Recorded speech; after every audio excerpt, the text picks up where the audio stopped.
বাংলাদেশের অন্তর্বর্তীকালীন সরকারকে সমর্থন দিয়ে যাবেন বলে প্রতিশ্রুতি দিয়েছেন সেনাপ্রধান জেনারেল ওয়াকারুজ্জামান। সোমবার ঢাকায় সেনাপ্রধানের কার্যালয়ে ব্রিটিশ বার্তা সংস্থা রয়টার্সকে দেয়া এক সাক্ষাৎকারে এ প্রতিশ্রুতি দেন তিনি। আগামী 18 মাসের মধ্যে যাতে নির্বাচন হতে পারে সেজন্য গুরুত্বপূর্ণ সংস্কারগুলো সম্পন্ন করতে সরকারকে সমর্থনের অঙ্গীকার করেছেন তিনি। আসসালামু আলাইকুম দর্শক, সেনাপ্রধানের বক্তব্যে এখন তোলপাড় অবস্থা। আগামী নির্বাচন নিয়ে কথা বলেছে বা নির্বাচন কবে হচ্ছে সেটা কিন্তু সেনাপ্রধান ইতিমধ্যে প্রকাশ করেছে। 18 মাস বা 1.5 বছরের মধ্যে নির্বাচন হবে।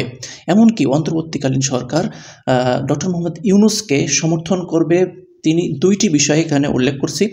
সেনাপ্রধান বলেন যে আমি ডক্টর ইউনূস এর পাশে দাঁড়াতে চাই, যাই ঘটুক না কেন, যাতে তিনি তার লক্ষ্যে পৌঁছাতে পারে। তিনি আরেকটি বক্তব্যে রাখেন যে 18 মাসের মধ্যে যাতে নির্বাচন হতে পারে সেজন্য তিনি অন্তর্বর্তী সরকারকে সমর্থন দেবেন।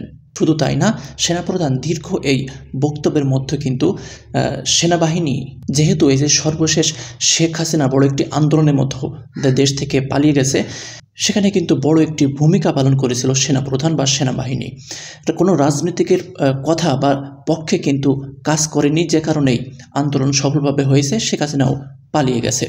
তো মূলত এখন দুইটি বিষয় নিয়ে তোলপাড় অবস্থা। একটি হচ্ছে নির্বাচন কবে হচ্ছে, আরেকটি হচ্ছে সেনাপ্রধানের এই যে বক্তব্য আরেকবার বাংলাদেশের মানুষের কাছে প্রমাণ করে দিল যে সেনাপ্রধান আসলে কোনো রাজনৈতিক ব্যক্তিত্ব নয়, জনগণের স্বার্থেই কাজ করে।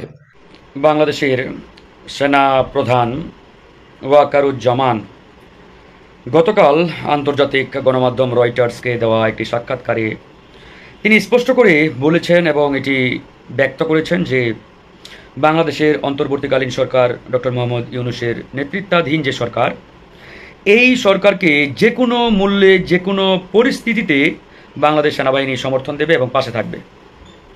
এবং ওনার এই বোল্ডলি গতকালকের যে স্টেটমেন্ট, যে বক্তব্য আন্তর্জাতিক গণমাধ্যম রয়টার্সকে তিনি দিয়েছেন, এটি আপাত দৃষ্টিতে আমি মনে করি ওনার একটি বড় ধরনের সাহসী পদক্ষেপ, একটি বোল্ড স্টেটমেন্ট এবং এটি জনগণের পক্ষে একটি তার স্পষ্ট অবস্থান তিনি গতকালকে ব্যক্ত করেছেন। এই জন্য আমরা জনগণের পক্ষ থেকে তাকে স্যালুট জানাই, ধন্যবাদ জানাই যে তিনি জনগণের পক্ষে তার যে অবস্থান সেটি পুনরায় স্পষ্ট করেছেন এবং ব্যক্ত করেছেন।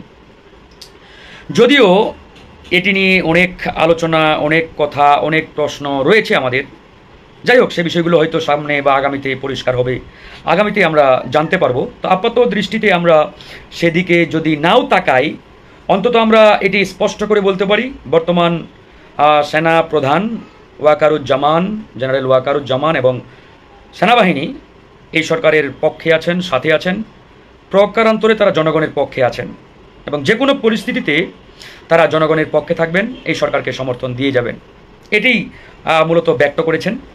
আরেকটি বিষয়, সেনা প্রধান গতকাল রয়টার্সকে দেওয়া যে ওনার সাক্ষাৎকার, সেখানে বলেছেন যে আগামী 1.5 বছরের মধ্যে অর্থাৎ 18 মাসের মধ্যে এটি সুষ্ঠু নির্বাচন হতে পারে, এরকম একটি বক্তব্য দিয়েছেন।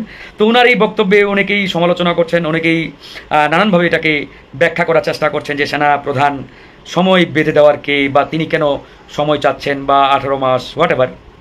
তা আমি বলি উনি আসলে স্পেসিফিক 18 মাসের মধ্যেই নির্বাচন দিতে হবে বা নির্বাচন হবে এমনটি বলেন নাই, তিনি জাস্ট হতে পারে এমনটি তুলে ধরার চেষ্টা করেছেন। তো যাই হোক, এখন এই জায়গাটাতে আসলে অনেক প্রশ্ন, অনেক ব্যাখ্যা আমরা হয়তো দাঁড় করাতে পারি কিংবা বলতে পারি।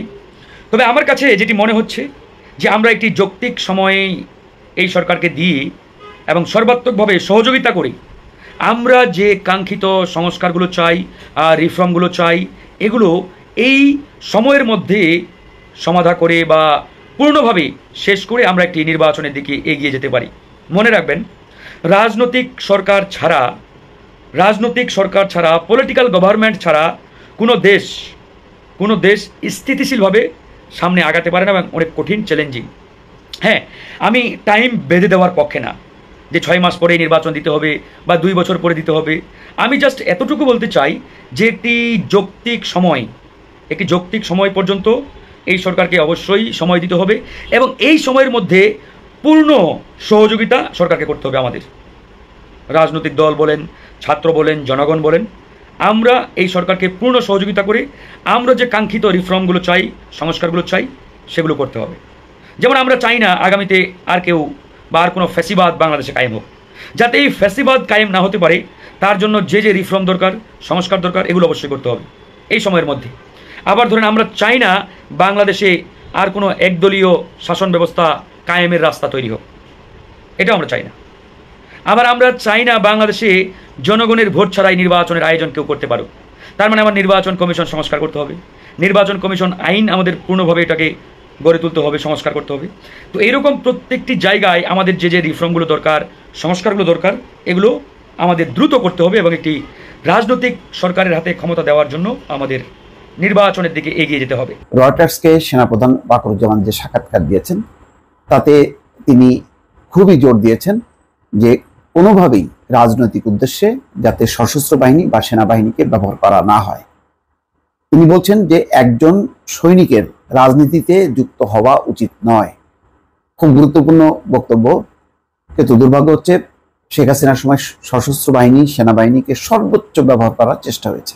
এর আগেও বিভিন্ন সময় জেনারেল এরশাদের সময় বা অন্যান্য সময়ও কিন্তু বারবার সেনাবাহিনীকে ব্যবহার করার চেষ্টা হয়েছে এবং এটা বাংলাদেশ সেনাবাহিনীর জন্য একটা দুর্ভাগ্য।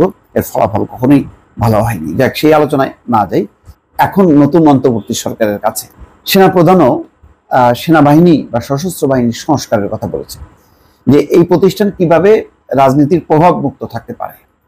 সেই প্রসঙ্গে তিনি একটি প্রস্তাব দিয়েছেন। তিনি বলছেন যে এটা কেবল তখনই ঘটতে পারে যখন রাষ্ট্রপতি ও প্রধানমন্ত্রীর মধ্যে ক্ষমতার কিছুটা ভারসাম্য থাকে, যেখানে সশস্ত্র বাহিনীকে সরাসরি রাষ্ট্রপতির অধীনে রাখা যেতে পারে। তার মানে হচ্ছে তিনি রাষ্ট্রপতির ক্ষমতা চেয়েছেন, রাষ্ট্রপতি যাতে একেবারেই মানে আলংকারিক যে পোস্ট এখন ধারণ করে সেটা না হয়ে রাষ্ট্রপতি যাতে একটা ক্ষমতার অধিকারী হতে পারে। সেই কারণে তিনি বলছেন যে সশস্ত্র বাহিনীকে সরাসরি রাষ্ট্রপতির অধীনে রাখা, অর্থাৎ প্রধানমন্ত্রী না। প্রধানমন্ত্রী হলো একদম পুরোপুরি একটা রাজনৈতিক সরকার বা দলের প্রধান, আর রাষ্ট্রপতি হচ্ছে আলাদা রাষ্ট্রের প্রধান। সুতরাং সশস্ত্র বাহিনী, সেনাবাহিনীকে যাতে রাষ্ট্রপতির অধীনে রাখা যায়, এইটা বড় ধরনের একটা রাজনৈতিক চ্যালেঞ্জ বা সংস্কার নিঃসন্দেহে। এটি কি করা সম্ভব হবে কিনা? কারণ এতদিনকার যে ট্র্যাডিশন যদি খেয়াল রাখেন, সেই ট্র্যাডিশন বলে যে না, গত 15টা বছর এই শেখ হাসিনা পুলিশ, বিজিবি বা র্যাব এই সমস্ত সংস্থা বা সিভিল প্রশাসন বাদ দিলেও সেনাবাহিনীর কিন্তু একটা অংশের উপর খুবই নির্ভরশীল ছিল, সেটা হচ্ছে ডিজিএফআই। ডিজিএফআই যদিও সমস্ত সশস্ত্র বাহিনীর মধ্যে গোয়েন্দা তৎপরতা দেখা, দেশের স্বার্থে এগুলি করার কথা, কিন্তু এটা বাস্তবতা হলো এই যে এটাকে পুরোপুরি দলীয়ভাবে ব্যবহার করা হয়েছে, দলীয় স্বার্থে। তো দর্শক, আপনারা পুরো আলোচনাটি শুনতে পারলেন যে সেনাপ্রধান যে রয়টার্সে বক্তব্যটি দিয়েছে আগামী নির্বাচন নিয়ে বা এই অন্তর্বর্তী সরকারকে কিভাবে সহযোগিতা করা যায়। বিশেষ করে আরেকটি যে মূল উদ্দেশ্য, আওয়ামী লীগের আমলে বা আওয়ামী লীগ কিন্তু প্রচুর চেষ্টা করেছিল যে সেনাবাহিনীকে বা সশস্ত্র বাহিনীকে আওয়ামী লীগের হয়ে কীভাবে কাজ করানো যায়। সেটা কিন্তু শেষ পর্যায়ে এসে এই গণঅভ্যুত্থান 2024-এর জুলাই যে ছাত্র আন্দোলন হয়েছে সেখানেও কিন্তু সেনাবাহিনীকে কাজে লাগাতে চেয়েছিল শেখ হাসিনা, কিন্তু পারেনি, সেনাপ্রধান সেটা করতে চায়নি, যে কারণে কিন্তু এই আন্দোলনটা সফলভাবে রূপ নিয়ে শেখ হাসিনা কিন্তু পদত্যাগ করতে বাধ্য হয়েছে, দেশ ছেড়েও পালাতে বাধ্য হয়েছে। তো পুরো আলোচনাটি শুনে এবং সেনাপ্রধান কিন্তু আরও একবার প্রমাণ করে দিল যে বাংলাদেশের সেনাবাহিনী আসলে জনগণের স্বার্থে কোনো দলীয় বা কোনো রাজনৈতিক সংগঠনের সঙ্গে কিন্তু যুক্ত হতে চায় না। আগামী 1.5 বছরের মতো সুষ্ঠু একটি নির্বাচন, নিরপেক্ষ নির্বাচন কিন্তু দিতে চায় সেনাবাহিনী। দর্শক, আপনাদের কি মন্তব্য পুরো আলোচনাটি দেখে? আপনাদের মূল্যবান মন্তব্য কমেন্টসে লিখবেন। আল্লাহ হাফেজ।